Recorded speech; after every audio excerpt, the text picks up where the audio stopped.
ನಮಸ್ತೆ, ನಮ್ಮ ಹೆಸರು ಮಹೇಶ್ ಅಂತ. ಸದ್ಯಕ್ಕೆ ನಾವು ದದ್ದಲ ಗ್ರಾಮ ಮಾನ್ವಿ ತಾಲೂಕಿನಾಗ ಇದ್ದೀವಿ. ಅಣ್ಣ ಹೆಸರು ಬಂದು ಮಹಾದೇವು. ಪ್ರೆಸೆಂಟ್ ಆದರೆ ಈ ಕಾಟನ್ ಸೀಡ್ ಬಂದು 60 ದಿವಸ ಪೈರು. ಅಣ್ಣ ನೀವು ಸ್ಟಾರ್ಟಿಂಗಿಂದ ಇಷ್ಟವರೆಗೆ ಎಷ್ಟು ಸಲ ಐತೆ ಎಣ್ಣೆ ಹೊಡ್ಯಾಕ? 5 ಸಲ ಆಗಿದೆ ನೋಡ್ರಿ. 5 ಸಲ ಆಯ್ತು. ಈ ಸ್ಟೆರಿಕ್ ಪಿ ಅನ್ನೋದು ಎಷ್ಟು ಸಲ ಹೊಡೆದಿರಿ? ಇದು ಒಂದೇ ಸಲ ಹೊಡೆದೆ.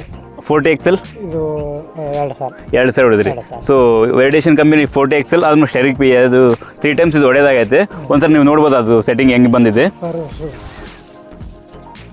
ಸೊ ಸೆನ್ಸೆನೆ ಕಾಪು ಸೆಟ್ಟಿಂಗ್ ಸೂಪರ್ ಬಂದಿದೆ. ಎಲ್ಲಿ ಕೂಡ ಫ್ಲವರ್ ಡ್ರಾಪ್ ಇಲ್ಲ. ಪ್ರೆಸೆಂಟ್ ಆದಿದ್ದು 60 ದಿವಸ ಪೈರು. ಸೊ ನೀವೇನು ಅನ್ಕೊಂತಿದ್ರಣ್ಣ ಇದು ಎಣ್ಣೆ ಹೊಡೆದ ಮಗ ಬಗಲ ಹೊಲಕ್ಕೆ ನಿಮ್ಮ ಹೊಲಕ್ಕೆ ಡಿಫ್ರೆಂಟ್? ಪರವಾಗಿಲ್ಲ ಅಣ್ಣ, ಆ ಕಡೆ ನೋಡ್ರಿ ಈ ಕಡೆ ನೋಡಿ, ಇದು ಪರವಾಗಿಲ್ಲ, ಬೆಟರ್ ಆಗೈತೆ. ಕಾಪ್ ಸೆಟ್ಟಿಂಗ್ ಬೇಸ್ ಐತೆ. ಕಾಪ್ ಸೆಟ್ಟಿಂಗ್ ಚೆನ್ನಾಗೈತ್ರಿ. ನೀವು ನೋಡ್ಬೋದು ಎಲ್ಲಿ ಕೂಡ ಡ್ರಾಪಿಂಗ್ ಇಲ್ಲ. ಓಕೆ, ನೀವು ಅದ್ರ ಹ್ಯಾಪಿ ಅಲ್ಲ ಇದು ಹೊಡೆಯೋದ್ರಿಂದ? ಪರವಾಗಿಲ್ಲ. ಓಕೆ ಅಣ್ಣ, ಪರವಾಗಿಲ್ಲ. ಓಕೆ.